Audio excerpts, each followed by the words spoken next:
বিসমিল্লাহির রহমানির রহিম। আজ 19 নভেম্বর থেকে ভোলার উদ্যম তরুণ 16 জন চরফেশন স্কোয়ার থেকে পায়ে হেঁটে ঢাকা গিয়েছে।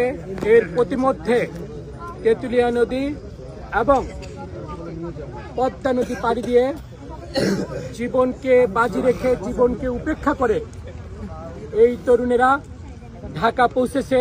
শুধুমাত্র একটি দাবি, ভোলা বরিশাল সেতু দিতে হবে। ভোলা একটি সম্ভাবনাময় জেলা। এই জেলা থেকে খাদ্যে উদ্ধৃত একটি জেলা। এই জেলাতে যা খাদ্যশস্য উদ্ধৃত হয় তার 6টি জেলার ভরণ পোষণ এই ভোলা জেলার খাদ্যশস্য দিয়ে মেটানো সম্ভব হয়। ভোলা রয়েছে প্রাকৃতিক গ্যাসে স্বয়ংসম্পূর্ণ একটি জেলা, যে জেলায় 16টি গ্যাস ক্ষেত্র ইতিমধ্যেই আবিষ্কৃত হয়েছে।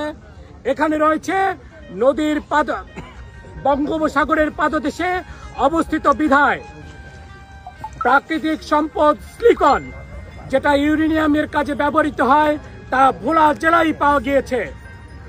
ভোলা থেকেই বাংলাদেশের 40% ইলিশ আরোহিত হয়। ভোলায় রয়েছে, আমরা ভোলা থেকে রপ্তানি করি ধান, সুপারি, এবং আমরা ভোলা থেকে রপ্তানি করি শুটকি, আমরা ভোলা থেকে রপ্তানি করি বিদ্যুৎ, আমরা ভোলা থেকে রপ্তানি করি তরমুজ, যা সারা বাংলাদেশে এই সমস্যাগুলো, এই খাদ্যের স্বয়ংসম্পূর্ণ জেলা হিসাবে এগুলো আমরা উদ্ধৃত হিসাবে অন্যান্য জেলায় পাঠিয়ে থাকি। ভোলা একটি সম্ভাবনাময় জেলা। এই জেলাতে যদি এই ভোলা বরিশাল সেতু হয়, তাহলে বাংলাদেশের আশীর্বাদ স্বরূপ ভোলা জেলা হবে। ভোলা একমাত্র জেলা যেই জেলার মানুষ অদম্য সাহসী। ভোলার মানুষ এভারেস্ট জয় করেছে। ভোলার ছেলে মুহিত বাংলাদেশের একমাত্র ছেলে যিনি এভারেস্ট জয় করেছে। মুক্তিযুদ্ধের সময়ও বীর শ্রেষ্ঠ মোস্তফা কামাল জীবন উৎসর্গ করে এই বাংলাদেশকে স্বাধীন করেছে। 5ই আগস্টে আপনারা দেখেছেন ভোলার 64 জন তাজা প্রাণ ফিরিয়ে দিয়েছে এবং 386 জন ছেলে এই আহত হয়েছে। ভোলার মানুষ অদম্য সাহসী। তাই আমি অনতিবিলম্বে প্রধান উপদেষ্টা, বিশ্ববরেণ্য লোক ডক্টর মোহাম্মদ ইউনূসকে বলবো যে আপনি উদ্যোগ গ্রহণ করুন, ভোলা বরিশাল সেতু অবিলম্বে বাস্তবায়িত করুন। না হলে ভোলা থেকে আমরা সকল রপ্তানি বন্ধ করে দেব, গ্যাস রপ্তানি বন্ধ করে দেব এবং খাদ্যশস্য বাইরে পাঠানো বন্ধ করে দেব।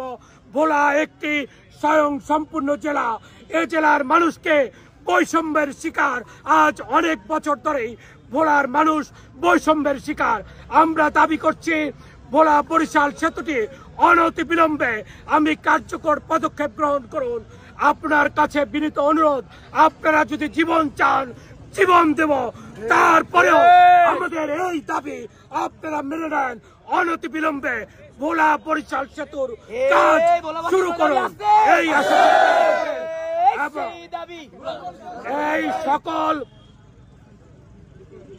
এই সকল আন্দোলনকারী ছাত্রছাত্রীরা জীবনের মায়া ত্যাগ করে রাজপথে এখনো ঢাকার রাজধানী শাহবাগে বসে আছে, তাদের প্রতি সদয় হয়ে এই দাবি আপনারা মেনে নেবেন, এই আশাবাদ ব্যক্ত করছি।